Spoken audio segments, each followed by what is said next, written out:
वर्ष में एक दिन ऐसा आता है, मकर राशि में सूर्य प्रवेश करता है, तो उसे मकर संक्रांति कहते हैं। अच्छा, कई लोग कहते हैं कि सूर्य की उत्तरायण का क्रम है, ये क्रम है, ये पूजन का क्रम है, तिल्ली के लड्डू का क्रम है।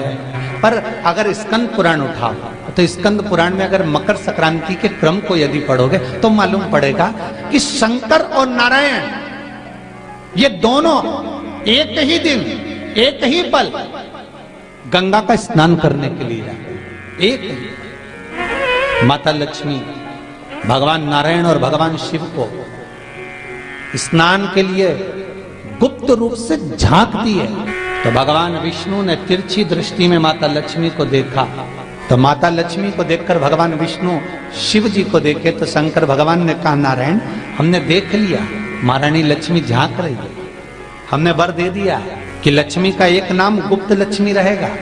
और आज मकर संक्रांति के दिन नारायण और शिव का दर्शन इस लक्ष्मी ने करा है। पर जो गुप्त लक्ष्मी का दान दे देगा उसके घर में कभी कोई बड़ी बीमारी प्रवेश नहीं करेगी।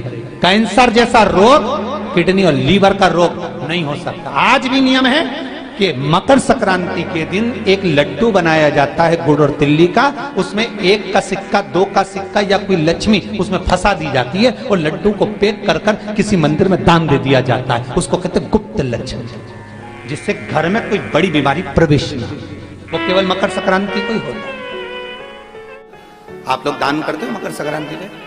कितनी चीजें दान करते हो? और सुहागन माताओं को देते हो ना? क्या देते हो? कितने देते हो? 13, 14 कितने? 14। कौन से पुराण में लिखा है कि 14 चीज देना चाहिए? तो महाराज आप कह सकते हो अग्नि पुराण में वर्णन आता है। देव ऋषि नारद भगवान विष्णु के पास जाकर पूछते हैं, नारायण कृपा करिए। भगवान विष्णु ने पूछा क्या बात है, बोलिए देव ऋषि नारद क्या चाहता है, हमें इतना सा बता दो। शिव जी के यहाँ जाते हैं तो पहले उनके द्वारपाल से पूछना पड़ता है अंदर जाने के लिए। ब्रह्मा जी के यहाँ जाते हैं तो ब्रह्मा जी के द्वारपाल से पूछना पड़ता है। इंद्र के यहाँ जाते हैं तो इंद्र के द्वारपाल से पूछना पड़ता है। हम जितनी भी जगह जाते हैं तो कोई ना कोई द्वारपाल से हमें पूछना पड़ता है अंदर जाने के लिए। भगवान देवऋषि नारद कह रहे हैं नारायण से कुछ ऐसी कृपा कर दो कि हमें किसी से आज्ञा लेना ही नहीं। भगवान विष्णु तो उनकी बात को बस थोड़ा सा सुने और अंदर चले गए। नारद जी को लगा हमारा तो कोई जवाब ही नहीं दिया। नारद जी वहीं पर टिक गए, खड़े रहे, नाम जाप करते रहे। विष्णु वापिस आए और देवऋषि नारद से कहा एक काम करो, जब सूर्य मकर में प्रवेश करते हुए उत्तरायण की ओर जावे उस घड़ी उस पल में देवऋषि नारद तुम 14 बार भगवान के नाम का, शिव नाम का दान दे दीजिए। भगवान नारायण के नाम का, राम नाम का, कृष्ण नाम का दान दे दीजिए। समझ लेना जी हो अच्छे से कि लोगों ने दान को कितना भ्रष्ट कर दिया वो बताया जा रहा है। अग्नि पुराण में ये नहीं लिखा कि तुम प्लास्टिक की चाय की चन्नी दो।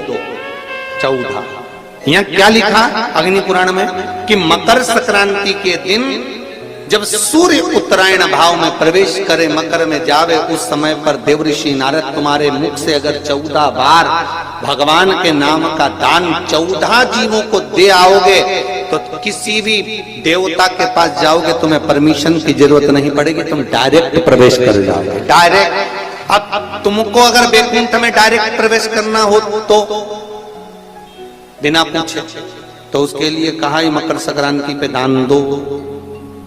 तो किस चीज का दान देना है हमारा? प्लास्टिक का डब्बा नहीं, बाल्टी नहीं, चन्नी नहीं, किस चीज का दान? तो कहा अगर देवर्षि नारद आप दान दे रहे हो तो 14 नाम का दान दीजिए। 14 जीवों को नाम का दान दे दो, भगवान के नाम का भजन करो। और अगर संसार के लोग दान दे तो किस चीज का? तो के अन्न से बड़ा कोई दान नहीं। आज भी नियम है कि मकर संक्रांति के दिन एक लड्डू बनाया जाता है गुड़ और तिल्ली का, उसमें 1 का सिक्का, 2 का सिक्का या कोई लक्ष्मी उसमें फंसा दी जाती है और लड्डू को पैक कर कर किसी मंदिर में दान दे दिया जाता है। उसको कहते हैं गुप्त लक्ष्मी, जिससे घर में कोई बड़ी बीमारी प्रवेश नहीं। वो केवल मकर संक्रांति को ही होता है।